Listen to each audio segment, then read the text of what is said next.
Morning, everyone. Morning.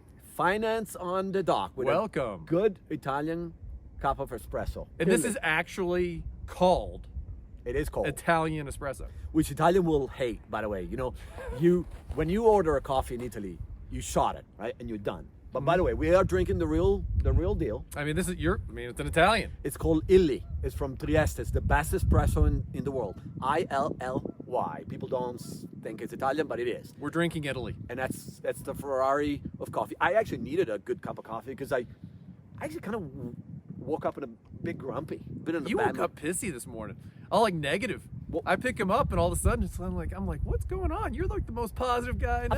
I thought you were like aggressive with me this morning. We were asking the wrong question about markets and Yeah, I said, what are we going to talk about today? And I said a few things and he was just like, I don't like it. I was like, what is going on? I don't wanna do it. What the heck is going on? What happened? I made a bad choice last night. Before I turned off the light in bed, I read the IMF market forecast. Which a lot of people do. A lot of people read that before they go to bed. Sure. And looking at analysis, at conflict numbers, at oil prices, a lot of bads. And I looked at the scenarios that the IMF, International Monetary Fund, just came out with based on the war in Ukraine, the war in Israel and Palestine. It looks shitty. It looks scary. So what scenarios were they? Look, they were talking about the ongoing scenario, which is crude oil. It's higher, $6-7 higher than before the conflict. We like in- low 90s now? I think it's 92, 91, 92 Yeah, this somewhere morning. So we already are in that scenario, which means between 500,000 to 1.5 million barrels have been removed from the market. High volatility, cost of living is higher, cost of food is going to stay high. Volatility is bad news for everybody. I then move quickly to second scenario. That's where the pissy Andrea happened. It got worse? It got freaking worse. That was the good scenario? That was the good scenario. This is where we are right now, guys. Okay. We're positive people. and we're by the way, positive. We're here to okay? tell you what we see, and we try to interpret bad to do better. So what was the second scenario? Second scenario compared to the war in Iraq, okay, which means 2 to 5 million barrels a day might be removed from the market if there is an escalation of the conflict in the Middle East. It's a timber box right now, right? That much oil removed from the market? That is if something bad happens. If like It seems like there's a really good chance of there's a good chance, right? There is a rogue player that wants this instability to last longer because that's how they profit. This is how this rogue regime Volatility. They right? want volatility. They want instability. They want unpredictability, Yeah. and that affects us. So that's why I was pissy, and I was pissy because I thought these rogue fuckers, oligarchs, are the one that are screwing with my night. So the silver lining there is, read the self-help book, read a novel, read positive stuff. at Anything night. positive before going to bed. Absolutely, because Not the IMF. Once again, not the that's IMF just report. weird, but I respect it. I'm gonna though. You just said something. Oligarchs. I've got a question. Random question. Biggest oligarch in the world. Go. Who do you think is the biggest oligarch in the world? Then I'll answer that question. I don't know. It has to be. I would actually make the argument that it's. And I know this isn't technically right, but Putin. Putin is. I know he's not really an oligarch, but That's a powerful oligarch, right? you know. So that you know, oligarchs, by the way, it's a word that has been studied by Aristotle, like over 2,000 years ago. So it's an old Aristotle, word, really? right? Absolutely. It's basically people that control wealth, and they use wealth to get more influence, more power, and Oh, so it's using the money to get political gain. correct. So the oligarch you're talking about is somebody that leverages political might to get wealth. More like a dictator. So Putin. Putin basically is a billionaire with nuclear weapons. Yes. That's what we're talking about. Yes. What's my biggest oligarch when I think about oligarchs? Elon Musk. Elon Musk became. Elon Musk. What? Hear me out. Hear me out. Okay. First, we And- start with IMF, and now we're going to. Okay, go. Elon Musk, and I like a lot of things that Elon Musk does. Elon Musk became an oligarch the moment he bought Twitter, because that gave him massive political tools to influence the market. So that's a billionaire with the political tools that he now has. So a lot of the information that comes out of Elon Musk's, it's actually not real, but that still moves the market. Think of Ronaldo. Cristiano Ronaldo has 600 million followers on Instagram. Does he move the market? He does. Remember that spot? That was a good mistake he makes during an ad. He actually had a can of Coke in front of him, and he actually removed the can of Coke, like kind of almost rejecting that beverage. Coke stocks corrected that day, right? That's an example of how That is quite an example. how you move markets. So Elon Musk But is the Elon biggest. Musk, huh? That Yep. is pretty interesting. Because I'm an American, so I always think of oligarch as like Russian oligarch. Right, and these are they're You a know, good bunch. but I know it's just I didn't know the Aristotle thing, but that's very, very interesting. All right, moving on. So another interesting topic. 10-year Treasury hit 5% last week for a heartbeat. And it seemed to be a buying signal for the markets. We saw just a rush of buyers. Bill Ackman was very loud that he closed out one of his positions, which is part of the strategy, right? which That's is part of now his he's a strategy. marketer. And Bill Ackman is Who's an Bill interesting. Ackman? Can you tell us? I'm a big fan too. I respect the. I mean, the Bill. guy. You know more than I do about him, but Bill Ackman, Pershing Capital, he's been a big player for quite a while. He knows how to use the bullhorn to get a message out there and to use that to manipulate the markets in the way he wants. He makes a lot of big bets, very loud bets, and he's wrong a lot. Netflix, Big. right? He went in Big late hit. on Netflix when competition was booming. I think he lost 35% on that position. 350 million. Yeah. 350 million. I mean, whatever.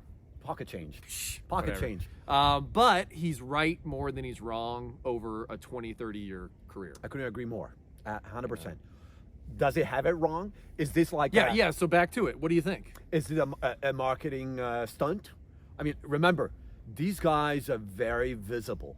And I try also to have messages for you. If you are an entrepreneur, if you are a business, be visible, control the narrative, because that's also how you increase the value of your own company or your own self. And you have more control. 100%. So I actually think that he might have it wrong. The reason why... So not peak yield. You Not think peak yield. long-term interest rates are going to go higher? I think so. I think so. And, 6 months ago, you and I were having a cup of coffee, and we did not believe that we will get a 5%. And now we are. I said 4.5. Right. So don't listen to me. Right. And I actually said 7% is the peak housing interest rate. Oh, I said... Where are we at today? I said 7, too, on the housing. We're at 8%. We're at 8%. I mean, we're right there. That's where the vast majority of your lenders are going to be. A lot of points are being paid. Points is just... So a point is 1% of your loan amount. So a $500,000 loan, $5,000 is a point. A lot of people bringing more money up front to get a lower rate locked in. Break it down for me. Like, let's say I need a $500,000 mortgage. Mm-hmm. How much am I going to fork out this year? Extra. What's the premium I'm paying? Versus 2 years ago? Versus COVID. Versus before COVID. I want people to get... this is important because... Let's say you were paying $2,300 with taxes, insurance, and I'm thinking Colorado, taxes and insurance. Taxes and insurance are going to vary a lot. But basically, so property taxes are approximately 30% higher than they were during COVID. Insurance rates are up approximately 40%. And with rates, instead of being 3% interest rate, being an 8%, I'd say you've gone from about $2,300 a month on a $500K purchase to about $4K a month. So that's 80% higher. It's at 80% higher. The point I'm trying to make here, Matt, is... Still shocks me to say that. We have to forget cheap money. It was an aberration. We're living in a very different market, and we're all desperately trying to go back there. Yeah. But what if it doesn't happen? So that's what I'm trying to that's tell fascinating. Bill Ackman is like, what if we don't go back to the fundamental 2% inflation that the European and the U.S. really want? Which is interesting because the Fed is still saying the cost of money, the neutral rate, Right. rate for money, they've only moved it up a little Sure. over a long horizon, 10, 30 years, which is interesting to me because they're still being massively influenced by that, 2008 through a year ago. Absolutely. The cost of money was free. money was free. Basically. I remember I bought a house in 2018 and it was 4.75%, and my wife and I were appalled. Yep. You know, we're like, oh my gosh, this is horrible. And But we locked it at 2.7%. yeah, I mean, we refinanced because, In you know, 2017. mortgage lender. No, But no, absolutely. So I think it's whatever you want to call it. I think it's we need to assess what we've got. We need to think through the lenses of crisis management, because I think we are living in a potentially more unstable markets where there's more of these oligarchs. You can call it Elon Musk, you can call it Soros, you can call it Trump, Putin, Hamas. They all have a political interest and a financial interest, and it does affect the bread loaf, the bottle of wine, the gas at the Everything. pump, and the house that we're buying. So I think it's in this conversation we try to filter through thousands of pages of analysis to bring like actionable applied data points that can analysis. they can help them make a smarter decision, not better decision. There's good and bad in everything, but those are the decision we have absolute control over. Because I think often we are distracted by these analyses I read last night, which prevent us from then, getting back to work and be energized and focus on these. It's such a and we're also influenced by those absolutely. moments. Yesterday I called a mentor of mine, Lou Barnes, and he was in the mortgage industry for about 55, 60 years. He's like a Warren Buffett of real estate. He actually used to be referenced constantly in the Wall Street Journal. They call him up a lot. Super smart guy. And I called him and I felt kind of pessimistic yesterday. Well, 60 years of experience. 60 years of That experience. is priceless, guys. And I called him up and I just said, hey, housing market Colorado, go. And he said, buy a house as soon as you can. And I was like, gosh, I'm a little more conflicted With 8%. than that. And with 8%. And he said, look, there's a housing stock problem. It's not going away. It's only going to get worse. The land is restricted. There's not going to be more land. There are not going to be more houses. Not enough for what we're seeing with an influx into Colorado. And he's like, get it now, because in 10 years you're going to look back. Now, if you're going to buy a house, if you're planning on moving in a year or two or selling it in a year or two, I don't care what he says. I wouldn't make a move. Probably, I wouldn't make a move right now. Same. But if you're looking at a long horizon, all investments, if you're looking 5, 6, 7, 10, 20-year horizons, just look at the asset and look at those underlying fundamentals and make your decision. And I would say that applies to probably the broader Midwest. As reference to the housing. Yeah. Look, I think I go back to Buffett, classic that you and I both love. Like, don't bet against America. I got like hundreds of calls since the conflict started in Israel. See, this is how global economies are connected. I got calls from France, Italy, the UK, saying we want to buy a house in the U.S. In the U.S., in Colorado, in Kansas, in Georgia, because Talk this about is an the advantage. safest. And by the way, we haven't talked about much an about advantage. this. This morning I was actually talking to CNN in the Middle East, and they asked me, what are you seeing that nobody's talking about? Capital flight. A lot of capital leaving, not just the Middle East, Europe, towards America. And where's the safety? America, North America, Canada, and the U.S. So again, that's fascinating. we're comfortable talking about the discomfortable things, right? That's fascinating. But this is a hot market. That's also why we see consumption high, I think. This is why we see people are continuing to be bullish. This is an interesting data point I saw this morning. Startup creation in the U.S. since 2022 are skyrocketing. Women are starting business at an unprecedented. That's consumer confidence. That's consumer confidence. Which is still high. You have the technology, you have the AI, you have new tools that scare some people. Yeah. But that others are starting to adopt and bring in. So Is that American optimism? look, I love what's happening in America today. Three things come to mind: outsourcing, automating, and really, thinking macro manager instead of micromanagement. So there's massive delegations, automations, outsourcing.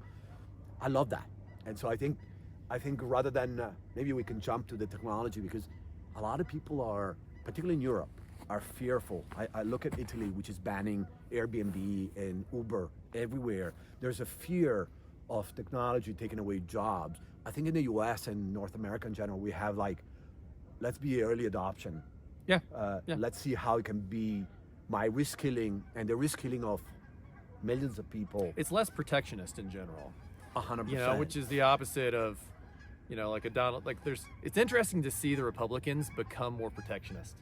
That is That, fascinating. I mean, it's been fascinating to see. I mean, through history, I'm a history buff. Through history, the American parties they take turns taking sides. They flip flop constantly about who's protectionist, who isn't, Right. who's pro business, who isn't, who's pro immigrant, who isn't. It's really interesting to watch it right now, moving the Republicans so strongly into the protectionist camp. Especially, it's a form of populism, but is. especially looking at Donald Trump. And he said the other day he wants 10% tariffs on everything. Yeah. Everything. Which is I think Hamilton did that Right. back in the day. Right. But the idea is he wants to promote more diversity in manufacturing and reshoring in the U.S. What do you think about that? Look, I think it's populism, right? It's populism on steroids. I think to some extent the U.S. and Europe and Canada have already reshored some of the critical manufacturing, the critical R&D, the critical.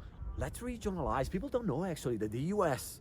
in October is pumping 13.6 million. We're a net exporter. 13,600,000 barrel of oil a day, the largest producer in the It's world. amazing, isn't it? That's an example of how the U.S., since actually Obama took over, had become a net exporter of oil, and Talk about a shift from 20 not, years not ago. needing to police the oil corridor to keep the the oil tanker safe. Say, let's do it at home. I think Our this biggest issue is refining, like similarly- refinery capacity. 100%. So I would say similarly, if you look at mineral critical metals, you'll see Americanizations of that industry where we want to be dependent on countries we have control over. We Yeah. have similar culture. We Yeah. have. So I'm not surprised by Trump's statement. I think the U.S. is producing a lot more than it was 10 years ago. Also because there is a lot more rogue players out there. But economists are coming out and saying like, oh, that's, I mean, almost universally. Economists say that's insane. That is a massive tax on the American consumer. Anarchy for the economy if this happened. Do you agree with that? Yes and no. Look, I think we want to build better buffer. The reason why I'm saying 13,600,000 barrels a day. Look, the U.S. has increased its storage capacity so that if we need to unload 3 million additional barrels a day to bring prices down, to keep inflation down, we'll do that. 10 years ago, we couldn't do it. Yeah. So I think which is important to have strategic reserves so that when an election is right around the corner and you're president, you can release those reserves You can and drive release down those- energy prices at just the Absolutely, right and time. win the right votes. So what has China done this week? They banned all exports of graphite. Graphite is a critical metal that goes it's massive. into the battery. Batteries. Without it, I mean, and- some say you cannot. They've been trying to get around that, but it doesn't seem like they've been able to. So that's Correct why or not. I think it's important to think. Look, some of these politics are still going to be out there. Yeah. I think having more control on your supply chain, it's the biggest story after COVID, right? We don't want to be over dependent on Supply chain shocks. Like, talk about lit the fire of inflation. in the United Absolutely, States. absolutely, and it's not just politics. It's also climate shocks. It's natural disasters. So I think it's important that we regionalize as much as possible, and we de-risk our decision making by better understanding the costs of not doing some of these or pushing some of these policies. So I think, and this goes back to what your wife and my wife always tells us. So they say, just. Our wives are amazing, by the way. If you're watching this, They are love the you. best. They are the best. They are. And my wife often tells me, you got to learn from the Italians. They tell you before you open your mouth, shut up and listen. I love that. Which is like, if you're listening, That is you're not how the learning. men in my family work, by the way. Well, We should, though. No, That's the smart point. That's one of the first things you learn in Venice as you grow up, like in dialect, which is like prima di parlare tasi, which is like before you open your mouth, really shut up. and yeah. listen. And Think before you talk. think before you talk. Or others will say, you better shut up and make few people around you think that you're stupid than speaking up. and kind of proving it to everyone. Oftentimes, the quietest person in the room is the most powerful and smartest person. I mean, I love that movie. What was it? Frank Lucas, American Gangster. oh, American Gangster. American Gangster. Classic. Denzel Washington. Such a good movie. Amazing. Love that movie. Live lesson, right? Love that movie. He actually approaches his brother, who's like, he has a very loud Suit on. suit on, colorful. It's like 70s. And he- 70s. Yeah, exactly. Tony Montana, like Scarface Yeah, type of. And he yeah. tells him the loudest person in the room is the weakest person in the room. I think that is applicable to negotiation, right? You negotiate with your client all the time, and sometimes the less you talk, right? You go Sicilian, as we say in Italy. You don't talk. You don't show your cards. Yep. 100%. That's scary, right? The person who doesn't talk often is the most prepared, the most Yeah. powerful. He doesn't say I, he says we, even when he's alone, right? Because that's part of the strategy The of royal we, man. that is very, very powerful. And it makes me think of a book called Never Split the Difference. It talks about, this is an FBI negotiator. He was in charge of terrorism. I've heard of this book. Yeah, he's amazing. And he says the scariest terrorist or kidnapper are these ones that are alone and they talk with we. Say, let me consult my team before I get back to you. These are the planners. These are the ones that don't reveal their strategy or their cards, Yeah. but they understand how to leverage the power of silence. And I would say, Matt, in a noisy time that we're living in, where everything is social, everything is shared, silence is an asset, right? I guess we should leave it at that then. Silence is an asset. We'll see you next week. Take care, guys. Ciao, ciao. I thought that was great. I thought it was spontaneous. I think we're Less- actually getting better. as less we- fluff, right? I think we're Less